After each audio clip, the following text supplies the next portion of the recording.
It's been a difficult journey, but we felt it was an innovative product. We knew that it would be the first in the Northern Hemisphere. We have existing surfing around here already, quite significant levels of surfing. And so we saw the opportunity of having helped promote the sort of healthy living agenda. One of the key things for me from the beginning was the prospect that the reef would work primarily in the winter. So we get to a situation where Boston potentially could work all year round as a leisure and tourism destination. And the aspiration was that we would get contracts let to local businesses who would commit to opening 364 days a year. Now that has happened. So that has been absolutely transformational to the site. The opportunity to trade all year round and create a destination. The image was clearly quite cool, and I don't think we had any idea that the press, both locally, regionally, nationally, and indeed internationally, would pick up on this project to the extent that they did. So it most definitely is the unique selling point, but it is only part of the project. So it has proven to be the economic driver in terms of attracting investment. So what is the reef itself? Well, the reef is actually, I like to liken it to a giant water ski ramp underwater. It's relatively simple technology in terms of its construction.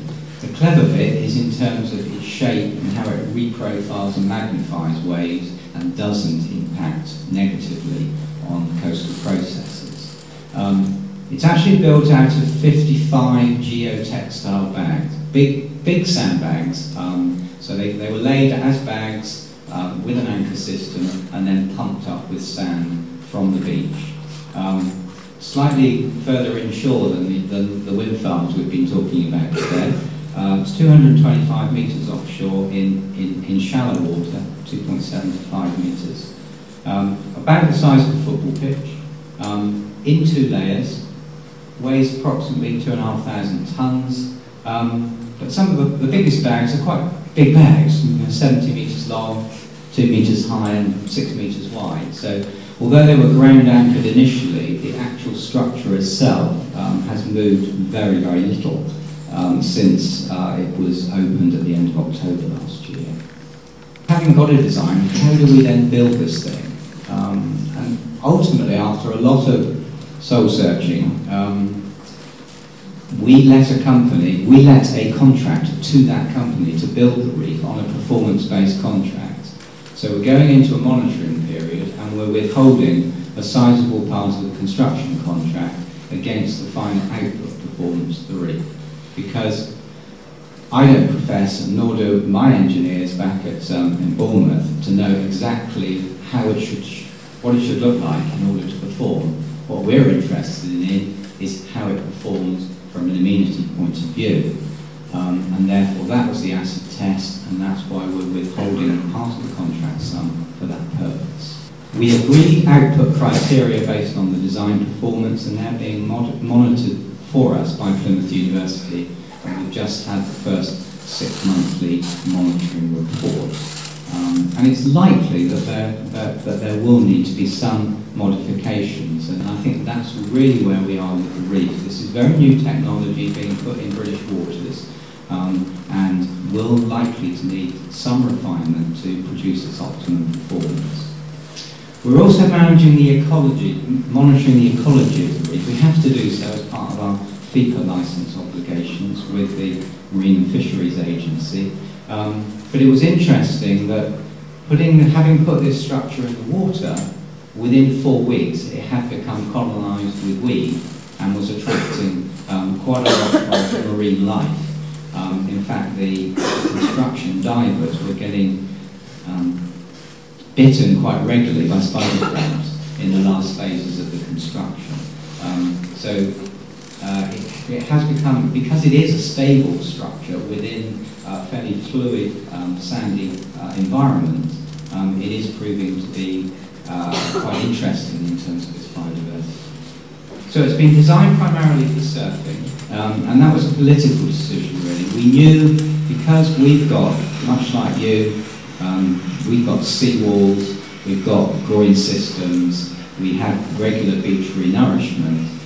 People were very nervous about putting a structure in the water that might impact on that, because initially there was some suggestion that we could have a series of reefs rather than groins. I think the actual construction cost for this reef would mitigate against that. It's cost around £3 million for the reef, as opposed to conventional groins are about about 300,000 for a groin. But we had to satisfy government that the reef would not have an adverse effect on the existing coastal protection system. So that is being monitored, but the early results are actually quite encouraging. We're getting sediment behind the reef.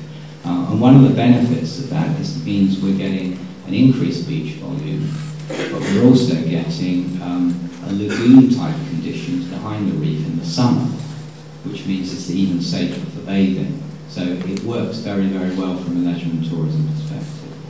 We have done it ourselves. We've built the infrastructure, but we've then got investment by others in retail and catering, and in surf school and surf retail, and in residential. The council's put in £13.5 million into this project, but if you look at the bottom there, we haven't sold all of the beach pods yet, but we're well on the way in terms of, we're selling 43 of them on 25-year leases, and the rest of them we're keeping for our rental stock. There are 60 of them. But assuming we do sell that, and the land that we sold for the housing scheme, we've had some grants towards the gardens from English Heritage, we will have self-funded that £13.5 million from those sources. So the actual cost of the council taxpayer is zero, which is a really significant outcome for a regeneration project that has already levered in nearly £50 million worth of funding from the private sector. That's in new residential developments and in the investment on site.